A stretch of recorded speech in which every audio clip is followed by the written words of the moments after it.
स्वागत करते हैं आप सभी बच्चों का आज के इस क्लास में। तो आज हम लोग इंटरनेट सिक्योरिटी इस चैप्टर को देखेंगे। आप बच्चे जुड़ चुके हो IT 402। आप लोगों के बहुत सारे चैप्टर्स यानी कि स्प्रेडशीट हो गया, राइटर हो गया, ये सारी चीजें हम लोग कर चुके हैं। अब हम वेब वाले चैप्टर के अंदर से चैप्टर या यूनिट के अंदर से इस सेशन को करने वाले हैं जिसका नाम है इंटरनेट सिक्योरिटी। देखिए, नाम अपने आप में ही सारी परिभाषाएं बता रहा है कि जब आप इंटरनेट को यूज कर रहे हैं तो आपको कुछ सिक्योरिटी, कुछ प्रिकॉशंस हैं जो बरतनी होंगी ताकि आपका जो डेटा, आपकी जो इंफॉर्मेशन है वो स्टील ना हो जाए और उसका कहीं गलत इस्तेमाल है जो ना हो जाए। बात करेंगे internet security means taking precautions to keep yourself and your information safe while using internet. जब जब आप इंटरनेट यूज कर रहे हैं तो आपका डेटा, आपकी इंफॉर्मेशन, सारी ही सारी चीजें हैं जो सेफ होनी चाहिए, क्योंकि अगर इनका ये लीक हुआ तो इनका जो गलत इस्तेमाल है जो वो हो सकता है जिससे आपको नुकसान हो जाए। तो हम इन्हीं सिक्योरिटी प्रिकॉशंस की और कहां से आपको कौन कौन सा कैसा कैसा नुकसान हो सकता है, तो ये सारी चीजों के बारे में हम लोग डिस्कस कर रहे हैं। तो आप क्या कर सकते हो, आप एक स्ट्रॉन्ग पासवर्ड कर सकते हो अपनी किसी भी आईडी का। खैर, हम लोग उसके बारे में डिटेल में डिस्कस कर रहे होंगे, बट एक शॉर्ट के अंदर अगर हम देखें कि व्हाट एग्जैक्टली इंटरनेट सिक्योरिटी कहता है कि being careful about giving out personal information, अपनी खुद की इंफॉर्मेशन। हम 100 तरीके के लोगों के साथ में ऑनलाइन मिलते हैं, ऑफलाइन भी ऑफकोर्स मिलते हैं।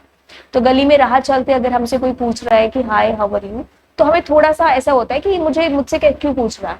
और अगर वो हाय हाउ आर यू के बाद में चीजें पूछने लग जाए कि कहाँ से रहते हो, तुम्हारे पापा क्या करते हैं, तुम क्या करते हो, तो फिर वो एक क्वेश्चन मार्क हमारे लिए हो जाता है ना। तो वही चीज यहाँ पर ये है कि भाई ऑनलाइन वर्ल्ड के अंदर भी हमें इतना ही प्रिकॉशंस है या जो चीजें कि यार ये इतना फ्रेंडली क्यों हो रहा है ना। Okay, so keeping your devices up to date. हमारे जो डिवाइसेस हैं हमें अप टू डेट, अगर विंडो अपडेट आया तो वो हमें जरूर अपडेट है जो करनी चाहिए। हमें एंटीवायरस जो हम लोग यूज कर रहे हैं उनको अपडेट रखना चाहिए। And being mindful of the privacy settings on social media. बिल्कुल, हमें जो है अपनी जो प्रिवेसी सेटिंग्स हैं, जिस तरीके से हम चाहते हैं कि जैसे आपने व्हाट्सएप की काफी बार सेटिंग्स हैं जो चेंज की होगी कि लास्ट सीन हो सके या फिर मेरी प्रोफाइल पिक्चर इसको दिख सके, तो वो जब आप सोशल मीडिया यूज कर रहे हो तो आप अपने हिसाब से उन सिक्योरिटी वाली जो सेटिंग्स होती है उनको, प्रिवेसी वाली, उनको चेंज करते रहिए, है ना। चेंज करते मतलब जैसे भी आपको चाहिए। खैर, बाय फॉलोइंग दीज स्टेप्स, जो अभी मैंने आपको चीजें बताई उनको फॉलो करते हुए आप इंटरनेट को यूज करेंगे, कंप्यूटर को यूज करेंगे, तो ये जो थ्रेट्स हैं यहाँ, इनसे आप बच सकते हैं। ठीक है, ओके। अब हम internet security, computer security, cyber security, इन तीनों को देखते हैं। कहीं ना कहीं आप कंप्यूटर को यूज कर रहे हो, ठीक है। कंप्यूटर की सिक्योरिटी कहीं ना कहीं वो एक साइबर सिक्योरिटी, साइबर मतलब इंटरनेट की दुनिया, इंटरनेट सिक्योरिटी की ही बात है जो यहाँ पर भी हो रही है। Means the protection of computer system information from harm, theft, unauthorisation. ये तीन चीजें हैं। देखो, हार्म, आपके डेटा का नुकसान ना हो जाए, आपका डेटा कोई चुरा ना ले, और कोई अनऑथोराइज एक्सेस। अनऑथोराइज एक्सेस क्या है, जैसे कि मान लीजिए ये पेन है ना। चलो ये पेन का तो चलो ठीक है, वैसे ये भी एग्जाम्पल ले सकते हैं कि मैं इसको यूज कर रही हूँ, ठीक है, क्योंकि मैंने इसको खरीदा, मेरी प्रॉपर्टी है। अब कोई आकर के कोई और बंदा इसको इस्तेमाल करे तो वो नहीं चलेगा, है ना। वैसे ही हमारे लैपटॉप के साथ में है, हमारे मान लो फेसबुक का मेरा अकाउंट है, कोई हालांकि है नहीं, तो अगर मैं मान लो अपने फेसबुक अकाउंट को मैं यूज कर रही हूँ तो उसका ऑथोराइजेशन किसके पास में, मेरा है, क्योंकि वो मेरा अकाउंट है। अब कोई और बंदा उसको आकर के यूज करे तो अनऑथोराइज एक्सेस हो गया। जैसे ये लैपटॉप है, इसको मैं यूज कर सकती हूँ या मेरे घर का एक आधा बंदा जो भी ट्रस्टवर्दी है, ट्रस्टवर्दी मीन्स हमारे फैमिली मेंबर्स, है ना। ओके, बट कोई और बाहर वाला आकर के इस लैपटॉप को नहीं टच भी नहीं कर सकता, तो अनऑथोराइज एक्सेस या यूज करना किसी चीज का, है ना।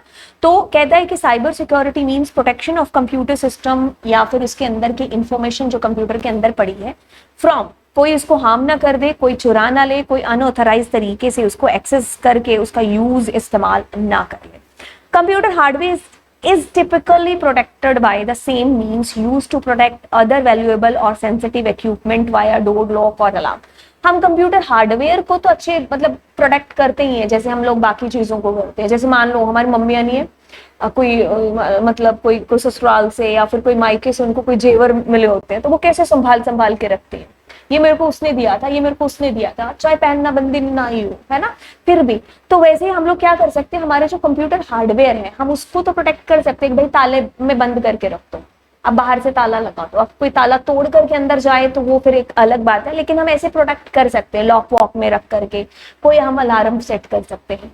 लेकिन the protection of information and system access, तो जो उसके अंदर डेटा पड़ा या इंफॉर्मेशन पड़ी है ना, हार्डवेयर का मतलब कोई तुम्हारा माउस ना चुरा के ले जाए, या वो प्रोटेक्शन हम रख सकते हैं ताले वाले में रख करके। बट जो हमारा डेटा है, इंफॉर्मेशन है, उसके अंदर जो इंफॉर्मेशन डेटा हमारा पड़ा हुआ है उसको प्रोटेक्ट करना थोड़ा सा कह सकते हो कि एक अलग सा टास्क है जो बन जाता है। और आज की डेट में आप कह लीजिए कि सबसे ज्यादा इंपॉर्टेंट यही है, क्योंकि मैं अगर इस चैप्टर को कभी एक्सप्लेन करती हूँ तो इस तरीके से एक्सप्लेन करती हूँ कि जैसे आप अगर खुद भी एक रियल लाइफ के अंदर सोचें तो हमारे पास दो दुनिया है आज, है ना। एक दुनिया जो उसने बनाई थी उसके अंदर हम खैर रह रहे हैं, हम जन्म लिया हमने, एक्चुअल में हम उसके अंदर रह रहे हैं, जो हमारे एक्चुअल में रिश्तेदार हैं, हम गले लग करके किसी को बर्थडे विश कर रहे हैं। एक दुनिया जो उसने नहीं बनाई लेकिन हम इंसानों ने आकर के बना दी, जो दुनिया एक्चुअल में दिखती नहीं है बट है, और हमारी प्रेजेंस उस दुनिया के अंदर ज्यादा है एक्चुअल में जो उसकी दुनिया बनाई है उससे। कौन सी दुनिया? This is called the virtual दुनिया, इंटरनेट की दुनिया, है ना। तो आज हमारी जो प्रेजेंस है वो इस दुनिया में ज्यादा है, इंटरनेट दुनिया में। अगर हम सुबह उठ रहे हैं और मेरे घर में मेरे किसी फैमिली मेंबर का ही बर्थडे क्यों ना हो, मैं उसको फिजिकली जाकर के पहले बर्थडे करने से पहले मैं उसी को दिखाने के लिए पहले मैं फेसबुक पर या इंस्टाग्राम पर या फिर व्हाट्सएप पर हैप्पी बर्थडे XYZ है जो लिखूंगी, फिर जाकर के विश करूंगी और बोलूंगी कि देखो वहां पर। तो मतलब कहने का कि हमारी जो प्रेजेंस है वो अगर हम 24 घंटे से भी मे भी एक निष्कर्ष निकालें ना कि मैं कहाँ पर ज्यादा सबसे रहता हूँ, तो मेरे ख्याल से आप सभी 100% यहाँ पर अपनी अटेंडेंस जरूर लगाते हो। ऐसा कोई दिन नहीं होता होगा कि अरे यार हमने इंटरनेट आज इंस्टाग्राम यूज नहीं किया, या हमने बहुत, ये हमारी जिंदगी का एक पार्ट हो चुका है आज की डेट में, है ना। सुबह से लेके शाम तक हम स्टेटस डालते भी हैं और स्टेटस दूसरों के देखते भी हैं, रील्स डालते भी हैं और देखते भी हैं, है ना। तो कौन कितना कहाँ वहां पर एक्टिव है। अगर लॉकडाउन के पीरियड की बात करें तो अब मेरा ये मानना है कि अगर ये लॉकडाउन का जो पीरियड था ये इस समय ना आते हुए अगर मान लो कुछ साल पहले आता, जब इंटरनेट लोगों को पता ही नहीं था कि होता क्या है, यूज करना तो खैर दूर की बात है ना। तो जब उस टाइम पर आता तो हमारे लिए शायद मोर डिफिकल्ट चीज हो जाती, क्योंकि हमें इंफॉर्मेशन पता ही ना चलती कि क्या हो रहा है क्या नहीं हो रहा है। कोई दूसरे देश में जैसे इटली की सारी न्यूज हमें यहाँ पर पता चल रही थी, हम रिश्तेदारों से वैसे दूर थे कि हम मिल नहीं सकते थे फिजिकली जाकर के, गले नहीं है जो लग सकते थे, बट यस हम शक्लें रोज देख रहे थे। तो वो एक नए चेहरे नहीं थे जब हम 8 9 10 महीने बाद मिले थे, है ना, क्योंकि हम रोज कहीं ना कहीं वर्चुअली तो मिल ही रहे थे, है ना। तो बात कहने की इतनी कि जब हमारी प्रेजेंस इतनी है इस दुनिया में तो हमारी इंफॉर्मेशन जब इतनी सारी वहां पर है तो उसे हमें प्रोटेक्ट करना बनता है ना। ऑफलाइन वर्ल्ड के अंदर हम इतनी चीजें रखते हैं कि घर पे ताला लगाते हैं, जो भी ऑनलाइन वर्ल्ड के अंदर भी हमें ये चीजें करनी होगी। आई होप कि जो इस चैप्टर के अंदर चीजें होने वाली है वो कितनी ज्यादा इंपॉर्टेंट है वो आप दिल से ऐसी चीजों को सोच पा रहे होंगे, ठीक है। The production of information and system access on the other hand is achieved through other tactics, some of them quite complex. अगर हम बात करें हमारे जो डेटा हमारा इंफॉर्मेशन हमारे कंप्यूटर के अंदर है उसको प्रोटेक्ट करना थोड़ा सा डिफिकल्ट है, बट ऑफ कोर्स हमें करना तो होगा ही, है ना। तो चलिए अब हम कुछ सिक्योरिटी थ्रेट्स, इश्यूज, वल्नरेबिलिटीज की बात है जो कर लेते हैं। Computer security threats are potential risk that have the capability of disrupting the normal functioning of computer system. Let's check out some threats जो आज की डेट में हम लोग फेस करते हैं। सबसे पहला, ये आम हमने सुना होगा, जब हमने कंप्यूटर यूज करना सुना होगा तो हमने वायरस का नाम सबसे पहले जो सुना होगा, है ना। अब मुझे याद है कि हम लोग 6 या 7th में हुआ करते थे, कुछ दिनों के बाद में मेरे पापा हमें ऐसे बोलते थे कि आज कंप्यूटर यूज नहीं करना, उसमें वायरस आ चुका है, उसको मैंने टैबलेट दे रखी है। और मैं रियली में ऐसा कुछ सोचती थी कि अच्छा उसके यहाँ कहीं सर पर, ऑफ कोर्स उसका नहीं था, लेकिन मैं ऐसा सोचती थी कि कहीं उसके कहीं जाकर के टैबलेट सच में रखी जाती है और सच में उसको वायरस फीवर है जो आया हुआ है ना। खैर वो एक बचपन की कहानियां होती हैं, आप सब किसी न किसी स्टुपिडिटी का शिकार जरूर हुए होंगे, है ना। हाँ, कि जैसे हमारी मम्मी ने कह दिया कि अरे भालू आ जाएगा खाना खा लो, है ना, तो हमें सारी रात भालू दिखता रहता था कि कहीं आकर के मेरे को ले ना जाए, है ना। तो वो खैर वो एक बचपन की बातें अलग थी, बट यस हमने इसका नाम सबसे पहले सुना होगा वायरस का।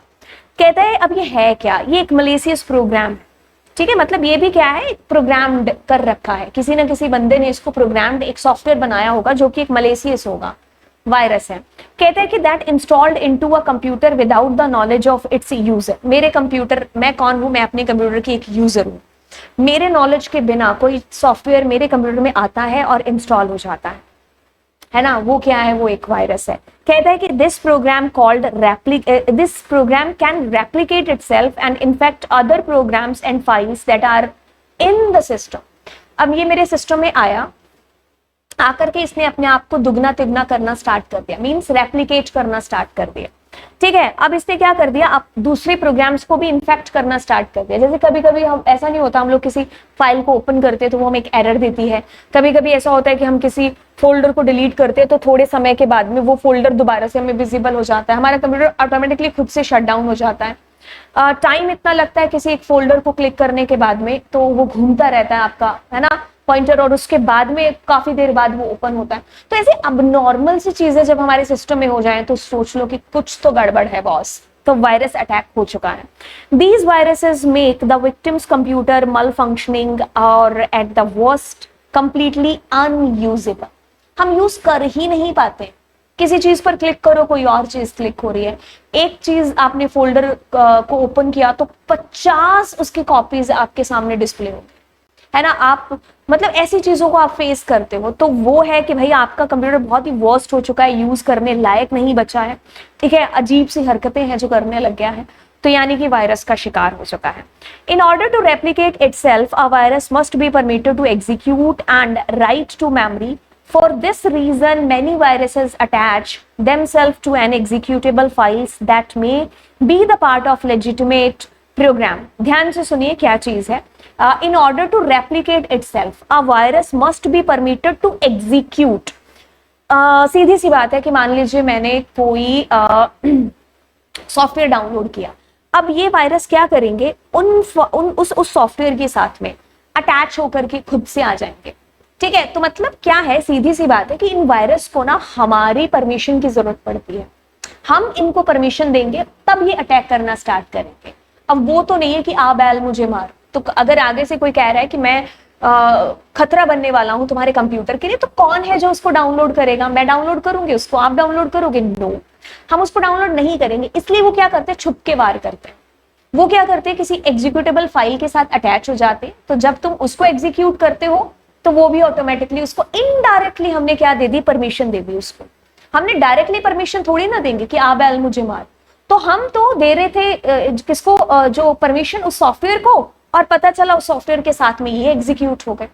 तो मतलब इनको ह्यूमन इंटरफेरेंस की जरूरत है जो पड़ती है, हम इनको जो है परमिशन देंगे तब ये अपना अटैक करना स्टार्ट करेंगे, ठीक है। तो इसीलिए ये क्या होते हैं कि कुछ सॉफ्टवेयर, जैसे आपने कुछ फालतू का कोई एक सॉफ्टवेयर एंटीवायरस कुछ आपने ऐसा डाउनलोड कर लिया, अब ये क्या होगा कि उसके साथ अटैच होकर के आएंगे, आप तो परमिशन उसको दोगे, तो डायरेक्टली आपने उसको दी, बट इनडायरेक्टली कहीं ना कहीं इसको भी आपने परमिशन दे दी, और अब ये एग्जीक्यूट करना स्टार्ट हो जाएंगे एंड फिर तहलका मचाएंगे। Some viruses change its own code by itself, फिर ये अपने कोड को भी अपने आप चेंज करते जाएंगे और फिर तहलका मचता जाएगा हमारे कंप्यूटर्स के अंदर। वर्म्स की क्या कहानी है, देखिए कहता है कि वर्म्स जैसे हमारे पेट के कीड़े नहीं होते, हमने बचपन में बहुत सुना होगा कि अरे एक ऐसा होता है कि जैसे एक दिन बच्चे को दवाई खिलाते हैं तो उसके शायद 15 दिन बाद या उसके 2-3 दिन बाद दोबारा से फिर उसकी सेकेंड डोज दी जाती है, ताकि अभी जो बचे कुछ वायरस वर्म्स है ना वो भी उसके पेट से निकल जाए। तो इसी चीज को हम यहाँ पर देखते हैं कि वर्म्स क्या होते हैं, ये भी सिमिलर होते हैं किसके, वायरस के, ठीक है। मतलब ये भी क्या है, a worm is also has a similar process of replicating, मतलब ये भी अपने आप को रेप्लिकेट करते रहेंगे, दुगना तिगुना रेप्लिकेट करते रहेंगे जैसे वायरस करते हैं। It does not need human interaction, देखिए वायरस को ह्यूमन इंटरैक्शन की जरूरत पड़ रही थी, तभी वो एग्जीक्यूटेबल फाइल के साथ अटैच होकर के हिडन फॉर्म के अंदर हमारे कंप्यूटर में आ रहा था, ताकि हम परमिशन तो दें एग्जीक्यूटेबल फाइल को और इनडायरेक्टली परमिशन उसको मिल जाए और फिर वो हमारे कंप्यूटर में तहलका मचाए, लेकिन इसको ह्यूमन इंटरेक्शन की नीड नहीं होती। वंस एक बार अगर ये हमारे कंप्यूटर के अंदर एंटर हो गए, फिर ये अपने आप को रेप्लिकेट करना स्टार्ट कर देंगे। तो इनको किसी भी तरीके से ह्यूमन इंटरेक्शन की जरूरत नहीं होती है। जस्ट ये किसी पेन ड्राइव से नेटवर्क के थ्रू हमारे कंप्यूटर के अंदर एंटर हो जाते हैं और फिर अपने आप को रेप्लिकेट करते रहते हैं जैसे वायरस करता है। Unlike a virus, it does not need to attach itself to an executable program। क्योंकि ये जो है वायरस नहीं है, ये वॉर्म्स है। तो वॉर्म्स और वायरस में जो अंतर है वो यही है कि वायरस को किसी ना किसी एग्जीक्यूटेबल फाइल के साथ अटैच होकर के आना पड़ता है, क्योंकि कोई भी फिर उसको डाउनलोड नहीं करेगा। और क्योंकि तो उसको ह्यूमन इंटरेक्शन की जरूरत पड़ती है, इसलिए वो एग्जीक्यूटेबल फाइल के साथ में अटैच होकर के आता है, ताकि परमिशन इनडायरेक्टली उसको मिल जाए। इसको नहीं पड़ती, किसको? वॉर्म्स को जरूरत नहीं पड़ती।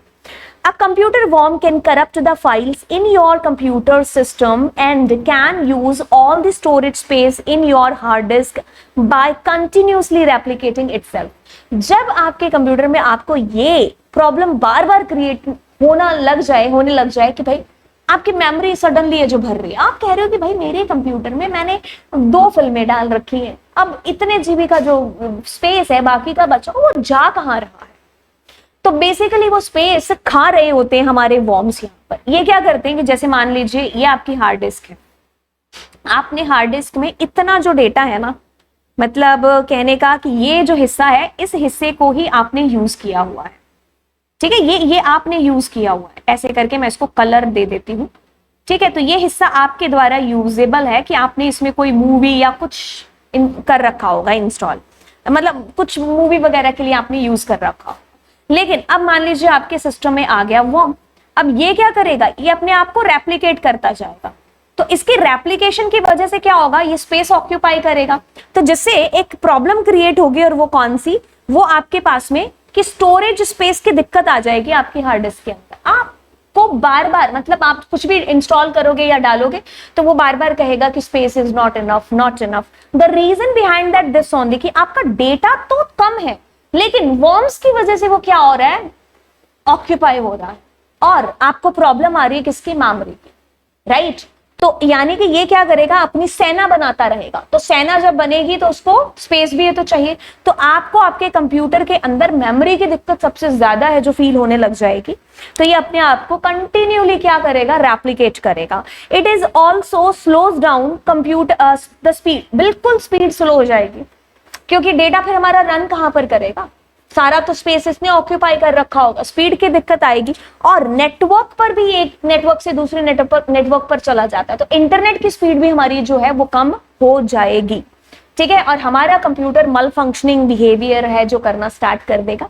तो ये वॉर्म्स हमारे कंप्यूटर में जब अटैक करेंगे तो उससे ये हमें एक नुकसान जरूर होगा। चलिए अब हम तीसरे थ्रेट की बात करते हैं, जो कि आपने आम आज की डेट में सुना होगा, जिसको हम बोलते हैं फिशिंग। ये वो फिशिंग नहीं है कि भाई हम मछली पकड़ने की बात कर रहे हैं, खैर उसी से रिलेटेड एक टर्म है। यहाँ मछलियां नहीं है, मछलियां हम जैसे ह्यूमन है, भोले भाले। तो लोग क्या करते हैं कि आपको कोई मेल भेजेंगे या फिर आपको कोई कॉल करेंगे या फिर आपको कोई मैसेज सेंड करेंगे, तो आप तक पहुंचा जाएगा उनके थ्रू, और फिर उस मेल के अंदर वो कुछ ऐसी चीज लिखते हैं जिसकी वजह से हम क्या है कि भाई जो है ऐसे वैसे लिंक पर क्लिक कर देते हैं। और जैसे हमने उस लिंक पर क्लिक किया तो यानी कि हमने अपनी जो सेंसिटिव इंफॉर्मेशन थी, जो डेटा था, वो सारा उसको भेज दिया। होता कुछ ऐसे है कि आपके जीमेल पर या फिर आपका जो भी ईमेल अकाउंट है उस पर आपको मेल आती है। कुछ ऐसे एग्जांपल्स ले लेते हैं, जैसे कि आपको लगा कि फेसबुक से आपको मेल आया है, बट एक्चुअल में क्या होगा कि जब आप अगर गौर से देखोगे तो वो फेस लुक लिखा हुआ था उसकी जगह पर। लेकिन मुझे जल्दबाजी में अब इतना किसके पास टाइम, लॉकडाउन में लखनऊ लोगों को लॉकडाउन दिखने लग गया था, एक मैसेज वायरल हुआ था ना लखनऊ का, तो फिर बाद में नीचे लिखा हुआ था कि अरे हमने लखनऊ लिखा था, आपने लॉकडाउन समझ लिया। तो खैर मुझे याद नहीं है, बट ये इतना टाइम किसके पास में कि हम उसको बैठ करके इतना आराम से पढ़े। तो फेसबुक से मैसेज आने के बजाय आप वहां पर वो एक फेक आईडी यूज करते हैं, जैसे फेस लुक कर दिया, और आपको उस ईमेल में कुछ ऐसा लिखा जाए कि भाई आपका कुछ देर के बाद में अकाउंट है जो बंद होने वाला है, कुछ ऐसी जो है फेसबुक अपने डेटा को कुछ जो है अपडेट कर रहा है, तो आपका डेटा उसको चाहिए फेसबुक को, या फिर कोई SBI की जगह से SBL कर दे, आई छोटा या बड़ा, है ना, कुछ ऐसी कंफ्यूजन क्रिएट करके एक फेक अकाउंट बना करके आपको मेल भेज दे, तो हमें अचानक से ऐसे लगेगा कि मार्क ज़करबर्ग को मेरे अकाउंट की इतनी कहां से टेंशन है जो होने लगे, और हम अपनी इंफॉर्मेशन उनको भेज देते हैं, या फिर वो ऐसा करते हैं कि भाई इंफॉर्मेशन भेजने की बजाय they are asking that you need to click on this link, आप इस लिंक पर क्लिक करो। तो जैसे हम उस लिंक पर क्लिक करते हैं तो वहीं से तहलका स्टार्ट हो जाता है, क्योंकि लिंक क्लिक होने से ही सारी इंफॉर्मेशन वहां तक पहुंच जाती है। तो ये होती है फिशिंग। कभी कभी आपको कोई लॉटरी का मैसेज आएगा, हम घर पे वेले बैठे हैं और हमें अचानक से एक मेल आती है कि भैया आपको 5 करोड़ की लॉटरी लगे, भाई दुनिया में इतना भला हमारा कोई करे, हाँ तो ऐसा होता तो फिर बात ही क्या थी। तो हम सोचते हैं कि अरे परमात्मा ने शायद वो हमारी बात सुन ली, जो हम रोज मंदिर जाके बोलते हैं कि पैसों की बरसात कर दो, है ना। तो फिर पता चलता है कि अच्छा ये जो बरसात हुई है ये पैसों की नहीं हुई है ना। तो फिर हम उस लिंक पर क्लिक करते हैं तो फिर एक्चुअल में ही बरसात है जो होने लग जाती है। खैर, fishing is a type of cyber crime. ये एक साइबर क्राइम है जो कि आज के डेट में जिसका ज्यादा प्रचलन है। आप देख सकते हो कि कोई ना कोई शिकार है जो इसका हो रहा है। हम न्यूज़पेपर, ऑनलाइन अगर न्यूज पढ़ते हैं तो ये काफी हम किस्सों में सुनते हैं। इस पर काफी बॉलीवुड मूवीज भी आपने देखी होगी, है ना। Okay, so phishing is a type of cyber crime in which victim are contacted by email, message या फिर कोई फेक वेबसाइट वगैरह पोजिंग आपको जो है दे दिया जाए कि आप देखते हो कि अच्छा ये वेबसाइट जो है, अच्छा ये SBI की वेबसाइट है, लेकिन वो SBI की वेबसाइट का सिर्फ होम पेज आपको दिखाई देता है। एक्चुअल में वो SBI की वेबसाइट नहीं होती है। जैसे कि मुझे जो है मान लो कोटा में दिखा दे कि भाई ये आगरा है ना, आगरा वाले स्थान पर है, जब आगरा नहीं सॉरी ताजमहल, है ना। तो मुझे कोई कोटा में कह दे कि ये ताजमहल है ना, और मैं क्योंकि ताजमहल वही है जहां पर है आगरा में, है ना। लेकिन अगर मुझे यहाँ दिखाए तो एक्चुअल मतलब मुझे इतना देखना चाहिए ना। तो कहने का यही मतलब है कि जो SBI की वेबसाइट है वो SBI की है। आपको कोई फेक वेबसाइट उसके जैसी बना करके कहेंगे कि भाई अब इस पर आप अपने जो है डेटा को, अपने जो है पासवर्ड वगैरह उसको एंटर करो। तो एक्चुअल में क्या होगा कि जैसे आप उस पर पासवर्ड एंटर करोगे, आप अंदर जाओगे, आपको कहोगे अरे मेरा तो हाँ पोपट हो गया, और जो सारी इंफॉर्मेशन थी वो सारी उनके पास पहुंच गई। अब जितनी देर में तुम एक्शन लोगे उतनी देर में सारा जो तुम्हारी मेहनत की कमाई थी वो कोई और ले जाएगा, है ना। Okay, so as a trustworthy entity, in order to obtain the sensitive information और data such as login credential, credit card details और अदर पर्सनल आइडेंटिफिकेबल इंफॉर्मेशन, तो आपको इस तरीके से कांटेक्ट किया जाएगा थ्रू ईमेल, मैसेज या फिर कोई फेक वेबसाइट के थ्रू। आपको आपका डेटा एंटर कराया जाएगा जिससे आपकी लॉगिन क्रेडेंशियल हो गया, क्रेडिट कार्ड डिटेल्स वगैरह आपकी ले ली जाएगी, राइट। अब ये कहता है कि imagine you get an email stating your net banking password is going to be expired and ask you to update via link given in the email। मैंने बताया ना, बस यहाँ पर एक और एग्जाम्पल आ गया कि भाई नेट बैंकिंग का पासवर्ड आपसे मांगा जा रहा है क्योंकि वो थोड़ी देर में एक्सपायर होने वाला है। तो आपको कहा है कि just click on this below given link, है ना। तो आप जैसे ही उस लिंक पर क्लिक करते हैं तहलका स्टार्ट हो जाता है। That link takes you to a website that is a replica मतलब वो उस बैंक की वेबसाइट नहीं है, बस उसका रेप्लिका है। जैसे मैंने कहा ना, SBI की जगह SBL हो सकता था, वहां पर I और L में कंफ्यूजन क्रिएट करके। और आप देखोगे कि अच्छा SBI की ही वेबसाइट है, क्योंकि दिखने में तो सारी वैसी ही है ना। आप वैसी रेप्लिका तो बना सकते हो, है ना। आजकल बंदों के रेप्लिका बनने स्टार्ट हो गए, ये तो है ही वेबसाइट, है ना। Okay, so bank website to steal your information, you will not see any difference in login page। बिल्कुल login page बिल्कुल वैसा का वैसा ही होगा, आपको नहीं पता चलेगा। अरे जनता बहुत भोली है, ठीक है। सो बिल्कुल उनको जो है सोशल इंजीनियरिंग अटैक उन पर किया जाता है, यानी कि आपके इमोशंस के साथ खेला जाता है। And will type your username and will type your username and password in that fake page। आप उस fake page पर अपना ID पासवर्ड एंटर करते हो। then what happen is you have given your login credential to the hacker। वो जो hacker है उसको आपने login credential दे दिया। अब वो हैकर उसके साथ में कुछ भी कर सकता है, और कुछ भी क्या करेगा, आपकी पैसे ही चुराएगा, है ना। तो दुनिया ही आज की ऐसी है, पैसा पैसा पैसा पैसा, है ना, पता नहीं क्या करेंगे। ठीक है, तो बस ये लोग है कि वेले बैठ करके कमाना जो है जान रहे हैं कहीं ना कहीं। आई थिंक इसमें सबका ही रोल है, हम देखते नहीं है कि भाई इस आप जो है ये वाला गेम खेलो और इसमें आपको इतने पैसे मिलेंगे, आप ये वाला मैच देखो और इसमें आप गेस करो और इतने पैसे आपको मिलेंगे, है ना। तो कहीं ना कहीं ये भी चीजें हैं जो रोल प्ले कर रही हैं लोगों को वेला बैठने के लिए, मतलब किसको वेला बैठ के खाना अच्छा नहीं लगता, है ना। हाँ, तो वो एक चीज है, शायद वो बचपन से भी हमारे अंदर भरी होनी चाहिए कि मेहनत एक सबसे बढ़िया जो है पेड़ कह लीजिए, या मेहनत सबसे जो है बड़ा है। अगर आप मेहनत से करना जानोगे चीजें तभी है जो बात बनेगी, है ना। तो अगर ये चीजें बचपन से भी अगर हमारे संस्कारों में भी पुट की जाए या डाली जाए, एक होता है ना अपना वो एक सेल्फ कि भाई खाएंगे तो अपनी खाएंगे, हाँ, चाहे रूखी खानी पड़े। ठीक है, चलिए खैर, fishing is a type of social engineering attack. ये सोशल इंजीनियरिंग अटैक है, often used to steal information, user data information, including login credential and credit card number. social engineering क्या है?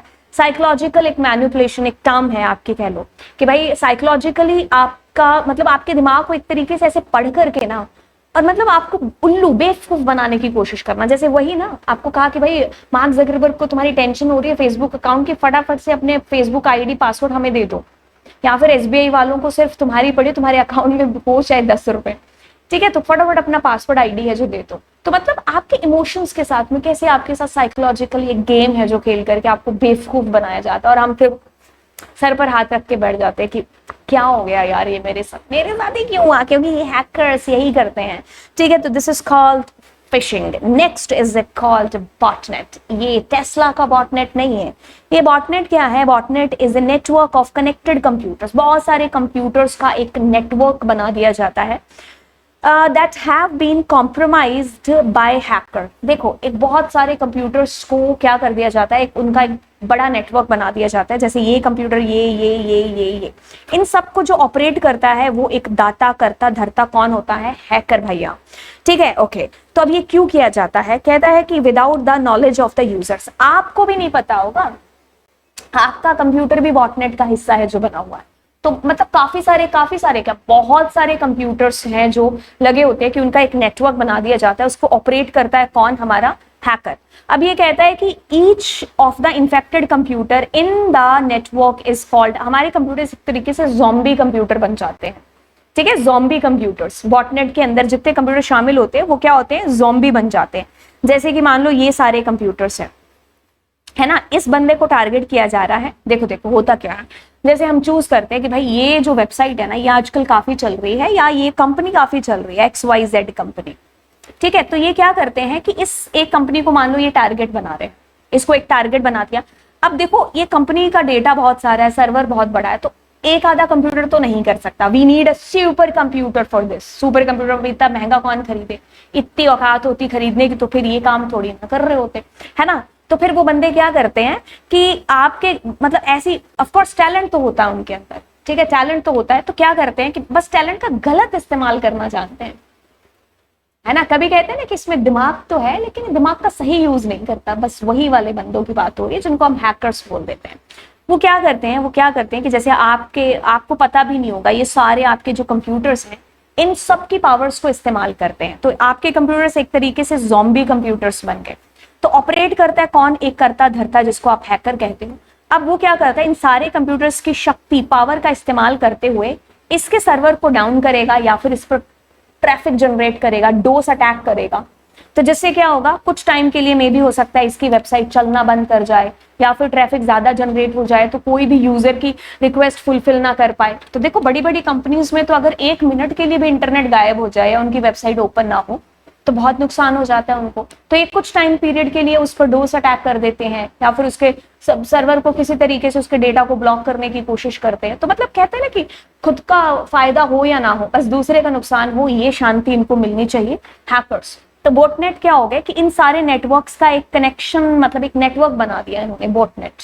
और सारे कंप्यूटर्स प्ले कर रहे हैं role as a zombie computer, the infected computers. और हमें पता भी नहीं, और इनमें मेरा कंप्यूटर भी हो सकता है शामिल, और हमें पता ही नहीं कि हमारे कंप्यूटर, और वो बीच में छुपा हुआ है, उसको उस तक नहीं पहुंचा जा सकता। आईपी एड्रेस इनके यूज हो रहे हैं।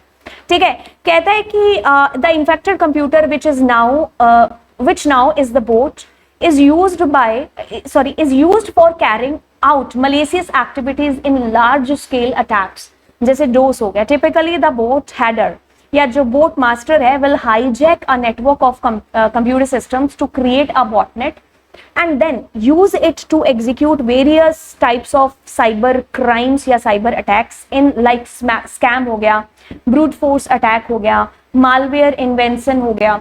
तो मतलब ऐसे करके आप कह लो कि बहुत बड़े लेवल पर टारगेट है जो किया जाता है, काफी सारे कंप्यूटर्स का एक बोटनेट बना दिया जाता है, एक नेटवर्क बना दिया जाता है, ठीक है। और हमारे कंप्यूटर्स बिहेव लाइक ज़ॉम्बी की तरह बिहेव करते हैं। ज़ॉम्बी मतलब ऐसे नहीं कि वो ऐसे चलते हैं, मतलब उनको खुद को आपको ही नहीं पता है कि आपका कंप्यूटर यूज हो रहा है इसके लिए, तो फिर वो डोस अटैक करने की कोशिश की जाती है और भी बड़े बड़े साइबर क्राइम्स करने की कोशिश की जाती है। A bot master directs a group of hacked computer using remote command. आपके कंप्यूटर को रिमोटली एक्सेस किया जाता है, ऐसा नहीं कि हमारे कंप्यूटर फिजिकली स्टील हो रहा है, नो, हमारे कंप्यूटर्स को रिमोटली एक्सेस कर लेते हैं इसकी पावर को, ठीक है। तब इतने बड़े बड़े अटैक्स को हैं जो अंजाम है जो दिया जाता है। तो ये हो गया किसके अंदर, बॉटनेट के अंदर। चलिए अब कहानी आगे की शुरू करते हैं जिसमें बताया गया है की लॉगर्स के बारे में। की लॉगर क्या है? की logger is a type of monitoring software, एक ऐसा सॉफ्टवेयर है जो ये मॉनिटर करता है कि क्या, that can track the record of all keyboard strokes and activities by a user without his or her knowledge। हम कंप्यूटर पर जो भी टाइप कर रहे हैं वो एक पर्टिकुलर जो सॉफ्टवेयर होगा वो इस चीज को मॉनिटर करके, जिसने भी इस की लॉगर को तुम्हारे सिस्टम में भेजा है उसके पास इंफॉर्मेशन जा रही है। तो अगर आप किसी को लेटर टाइप कर रहे हो तो वो भी वहां पर टाइप हो रहा है। अगर आप कोई अपने इस लैपटॉप से या अपने कंप्यूटर से आप क्या कर रहे हो, आप अपने फेसबुक अकाउंट या ओपन कर रहे हो, तो जब आपने फेसबुक अकाउंट ओपन किया या फिर आपने कोई पासवर्ड एंटर किया तो बंदे को वहां पर जा रहा है आपका पासवर्ड। तो मतलब जो भी आप कीबोर्ड से टाइप कर रहे हो ना, तो सारी इंफॉर्मेशन वहां जा रही है। तो ये की लॉगर आपके कुछ सॉफ्टवेयर्स होते हैं जो कि आपके डेटा को स्टील करने के लिए ऑफ कोर्स यूज होते हैं, ताकि आपका लॉगिन क्रेडेंशियल है जो पाया जा सके, ठीक है। ओके, अब बात करते हैं जी ट्रोजन हॉर्स के बारे में। थोड़ी सी और आगे बढ़ाते हैं और यहाँ पर हम लोग ट्रोजन हॉर्स के बारे में बात करते हैं। तो इसको देख करके सुन करके एक मूवी की याद आ रही जिसका नाम था ट्रोजन हॉर्स, और जहां से इस शब्द को लिया गया। उस कहानी में क्या था कि कुछ एक महल था, तो मुझे याद नहीं है, मैं जो जितने भी याद है मैं उतने बता रही हूँ। एक कुछ महल था, उस महल के बाहर बहुत सारे जो दुश्मन थे उनके वो आकर के खड़े हो गए थे, मतलब इस पर आक्रमण करने के लिए। तो ये लोग क्या थे, अपने दरवाजे वगैरह सब बंद करके अंदर बैठे हुए थे कि ये लोग जो है कभी ना कभी तो घर के मतलब चले ही जाएंगे थक हार के। तो ये अपना अंदर सर्वाइवेंस कर रहे थे, तो बाहर बैठे रहे। फिर उन्होंने कहा कि कब तक बैठेंगे, कुछ तो तरकीब है जो लगानी पड़ेगी। तो फिर इन्होंने क्या किया, एक बहुत बड़ा घोड़ा बनाया। इंटरनेट पर सर्च करोगे तो आपको मिल भी जाएगा। ये घोड़ा तो है नहीं, वैसे डब्बा है, बट इमेजिन कर लो दिमाग में कि इन्होंने एक घोड़ा बनाया। तो क्या किया, सारी सेना को उस घोड़े के अंदर बिठा दिया ले जा करके, ठीक है। सारी सेना को इस घोड़े के अंदर बिठा दिया, अपने इनके वो जो युद्ध के जो अस्त्र शस्त्र हैं वो लेकर के बिठा दिया। घोड़ा बाहर खड़ा कर दिया महल के। तो अंदर वाले जो लोग थे उन्होंने कहा कि भाई सारी सेना चली गई और वो जाते जाते हमें एक घोड़ा दे करके गए हैं। वाओ। फिर उन्होंने क्या किया, बाहर गए, खोले गेट और घोड़े को अपने महल के अंदर प्रवेश करा दिया। कहते वाह भाई, घोड़ा दे करके गए इतना बड़ा, है ना। हाँ, तो इतना पता नहीं है कि कोई किसी का भला नहीं चाहता है। तो अगर वो इतने दिनों से बाहर थे, वो कुछ तो है ना, मतलब प्लान कर रहे थे। तो बस क्या हुआ, घोड़ा अंदर आया, उनका प्लान हुआ सक्सेसफुल। जब हुई रात तो फिर ट्रोजन हॉर्स यानी कि इसने क्या कर दिया, अटैक करना शुरू कर दिया। मतलब सैनिक बाहर आए, सबको मार दिया और राज कर लिया। तो मतलब वहीं से एक टर्म है जो निकल करके आई है, विच इज ट्रोजन हॉर्स। अब बात कहानी किससे कुछ इस तरीके से है। इसके लिए एक बात काफी होगी कि हाथी के दांत दिखने की ओर और खाने की ओर, ऐसा होता है ना, एक कहावत है ना, हाथी के दांत खाने की ओर दिखाने की ओर, वही चीज है। हम लोग इंटरनेट पर जाते हैं और हमें ऐसा लगता है कि अच्छा जी ये सॉफ्टवेयर तो मेरे सिस्टम में आ गया तो मेरा सिस्टम एकदम अच्छे से काम करेगा, मतलब पूरा फास्ट स्पीड के साथ में। मतलब वो आपको दिखाया जाता है कि आपके सिस्टम के लिए बेनिफिशियल सॉफ्टवेयर है, बट एक्चुअल में दैट इज अ ट्रोजन। तो आप आ जाते हो उसकी बातों में और आप उसको कर लेते हो डाउनलोड अपने सिस्टम के अंदर। भाई जैसे ही वो तुम्हारे सिस्टम के अंदर एंटर हुआ, अब उसने अपना असली रंग दिखाना शुरू किया कि भाई मैं तो ट्रोजन था, ठीक है। तो यानी कि आपको क्या करता है कि आपके सिस्टम के बैकडोर्स को ओपन कर देता है, जो भी आप इंफॉर्मेशन इसके अंदर लेकर के आते हो या जो भी आप करते हो वो सारा उस हैकर क्रैकर के पास में जाता है जिसने ट्रोजन आपके सिस्टम के अंदर सेंड किया है, भेजा है। Trojan horse is a program downloaded and installed on a computer that appears harmless. It look like कि वो आपके सिस्टम को हार्म नहीं करेगा, बट एक्चुअली वो एक ट्रोजन है। कहता है कि but is in fact malicious social engineering technique okay appears but is in fact malicious, क्योंकि मतलब इस लाइन का तो तात्पर्य मतलब पूरा यही हुआ कि it's look like harmless but actually में इट इज malicious। बट अगली लाइन करते हैं social engineering techniques. Social engineering techniques का मतलब क्या है कि साइकोलॉजिकली हमारे माइंड के साथ में खेला जाता है ना, हमारे भोलेपन का फायदा उठाया जाता है। तो कहने का मतलब है कि एक इंसान के दिमाग के साथ ऐसे खेलते हैं कि भाई ये बहुत अच्छा सॉफ्टवेयर है, इसको आप डाउनलोड कर लो, ये कोई खतरा नहीं करेगा। लेकिन एक्चुअल में जब आप भोलेपन में उसको इंस्टॉल कर लेते हो तो फिर आपको पता चलता है कि क्या डिसीजन आपने लिया था, that was a wrong decision, है ना। Social engineering techniques are often used to convince end user to download the malicious application. आपको किसी भी तरीके से कन्विंस करने की कोशिश की जाएगी, आपका ब्रेन वॉश करने की कोशिश की जाएगी, माइंड मेकअप ऐसा किया जाएगा कि यस आप इसको डाउनलोड कर ही लीजिए। जैसे बहुत बार एडवर्टाइजमेंट वाले करते नहीं है कि ये गोली ले लो, ये कुछ भी गोली की बात तो ठीक है, कुछ भी आपको बेचने की कोशिश करते हैं, बट एक्चुअल में वो ऐसे थोड़ी ना होती हैं चीजें, है ना। ओके कहता है कि typically the Trojan horse is hidden in an innocent looking email attachment और फ्री डाउनलोड। आपको ऐसा आया कि भाई आपके पास में एक ईमेल आती है कि आप ये सॉफ्टवेयर है जो इतने दिनों के लिए है, बहुत महंगा सॉफ्टवेयर है कि आप फ्री कर लो आज, मतलब फ्री डाउनलोड कर लो आज, ये फ्री है 1 घंटे के लिए या 1 मिनट के लिए। 1 मिनट टेक्निक वो जो ये भी होती है ना कि 1 मिनट के अंदर अंदर जो है यहाँ से ये खरीद लो वहां खरीद लो, है ना। ओके तो 1 मिनट में बंदे का दिमाग कहाँ चलता है, बंदा एकदम बौखला जाता है कि अरे लाखों का सॉफ्टवेयर मुझे फ्री में मिल रहा है, क्या माड़ी चीज है ना। बट एक्चुअल में क्या होगा कि भाई वो इनोसेंट से जो आपको ईमेल आती है जो एकदम प्यारी सी लगती है और आपको लगता है कि भगवान ने आपके ऊपर कृपा की है, एक्चुअल में कृपा नहीं है, वो भगवान की कृपा नहीं है, वो किसी और की कृपा है। तो मतलब कि फिर आपने क्या किया, उसको डाउनलोड कर लिया लिंक पर क्लिक करके, एंड आपने डाउनलोड जैसे ही किया तो भाई ट्रोजन आ गया। When the user clicks on the email attachment and download the free program, the malware hidden inside is transferred to the user's computing device। तो अब उसकी एंट्री होती है हीरो की यानी कि ट्रोजन की, और आपके डिवाइस के अंदर आ गया है। Once inside, the malicious code can execute whatever task the attacker designed it to carry out। अब जिस मकसद के लिए उस हैकर ने उसको डिजाइन करके आपके सिस्टम में भेजा है, अब वो मकसद अपना परिपूर्ण करना स्टार्ट कर देगा। कहता है कि unlike viruses Trojan horse do not replicate themselves, ये अपने आप को रेप्लिकेट तो खैर नहीं कर सकते हैं, बट ऑफ कोर्स नुकसान तो पहुंचाते ही हैं। Here are few common examples from where Trojan horse spread. Downloading cracked application या गेम्स, ज्यादातर बच्चे इसका शिकार हो जाते हैं कि भाई ये जो गेम है वो मुझे फ्री में मिल रहा है ना। तो फ्री जैसी कोई चीज होती नहीं, आप अपने माइंड से इस चीज को निकाल दीजिए। कहीं ना कहीं यहाँ पर हिडन कुछ सेल्फ मोटिवेशन कह लो या सेल्फ कुछ ना कुछ चीज होती है ना। तो फ्री कुछ भी नहीं है आज की दुनिया के अंदर, है ना। हमें हवा फ्री नहीं मिलती है, बात करती है सॉफ्टवेयर फ्री की, कहाँ।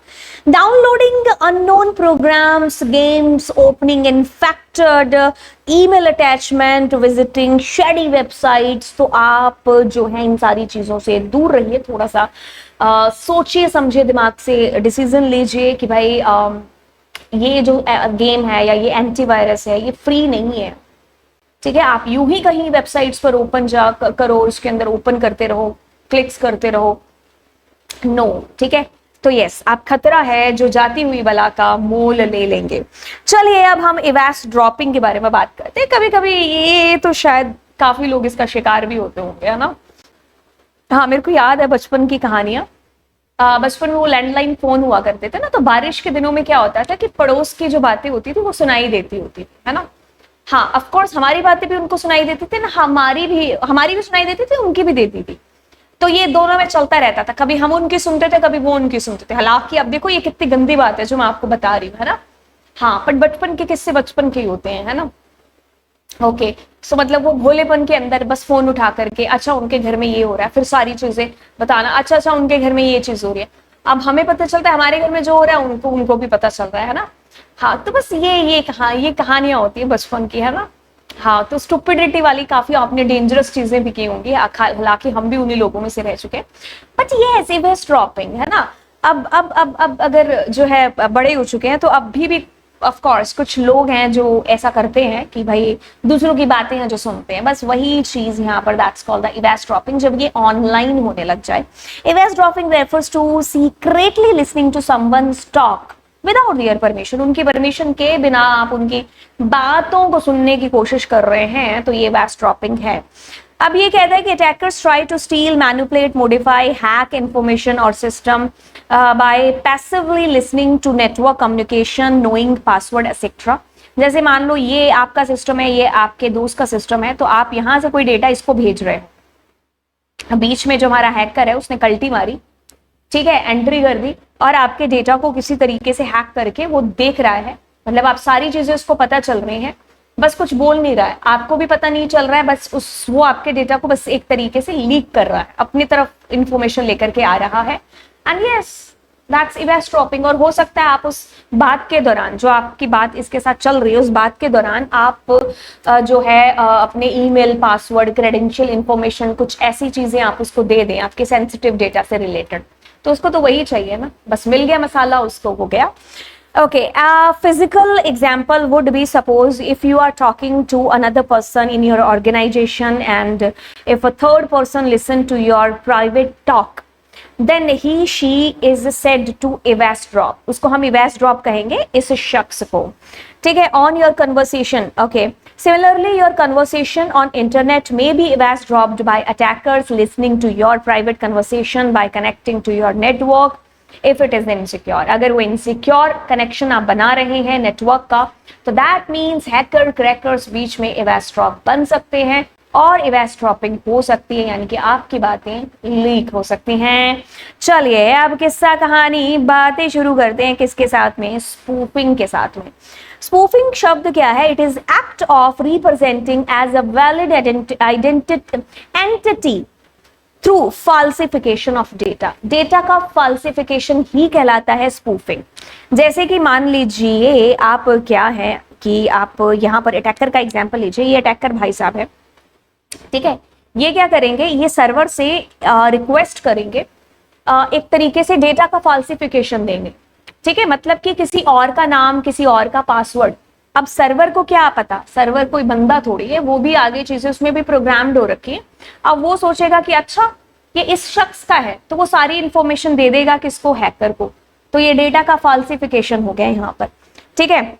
इन order to gain access to information और resources that one is otherwise unauthorised to update, मतलब अनऑथोराइज तरीके से वो एक्सेस करने की कोशिश करता है आपके अकाउंट को, आपके जो भी मतलब अकाउंट कह लीजिए या आपकी इंफॉर्मेशन को, ठीक है। Spoofing is a several type, email के थ्रू कांटेक्ट करते हैं, आईपी एड्रेस स्पूफिंग हो जाती है, आपका आईपी एड्रेस एक्सेस करके कुछ अनएथिकल चीजें की जाती है, जैसे लगता है कि अच्छा ये इस बंदे ने किया, बट एक्चुअल में तुम्हें पता ही नहीं, आपका आईपी एड्रेस ही स्टील हो रहा है।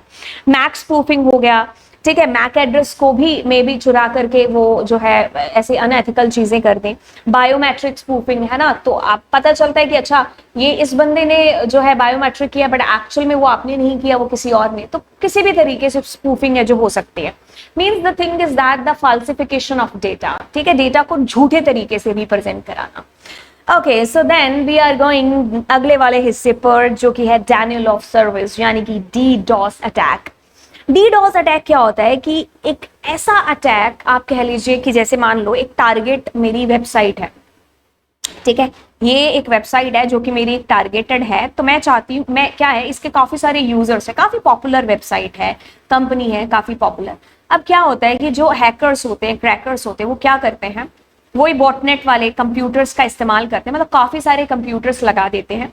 तो क्या करते हैं, इस पर झूठे तरीके से, मतलब ठीक है, मान लीजिए अगर हम इस वेबसाइट की बात करें तो देखो एक लिमिट होती है कि भाई एक टाइम पर इतने यूजर हैं जो बेसिकली रिक्वेस्ट कर सकते हैं, ठीक है। अब मान लो 10 का है कि भाई 10 यूजर हैं जो आपके रिक्वेस्ट कर सकते हैं, ठीक है। अब ये हैकर्स क्रैकर्स क्या करते हैं कि भाई बहुत सारे यूजर्स का एकदम से ट्रैफिक है जो छोड़ देते हैं सर्वर पर।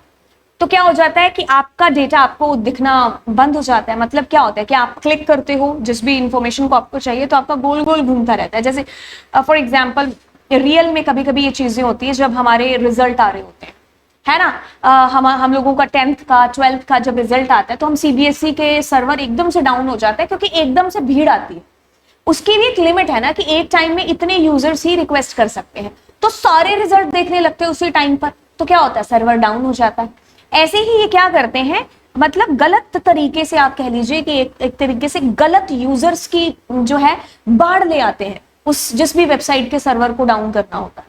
तो ये कॉम्पिटिटर्स करते हैं ज्यादातर, या फिर वो लोग जो ऑफ कोर्स कह लीजिए कि भाई पैसा रैंसमवेयर वगैरह करने के लिए, है ना, कि क्या करेंगे फालतू का अटैक आपके जो है सर्वर के ऊपर आता रहेगा, रिक्वेस्ट आती रहेगी। तो ऐसे में क्या होगा, जो यूजर्स एक्चुअल में होंगे उनकी रिक्वेस्ट भी फुलफिल नहीं हो पाएगी, है ना। तो वो डेनियल ऑफ डोज है, a distributed denial of service DDoS attack is a malicious attempt to make an online service unavailable for the user।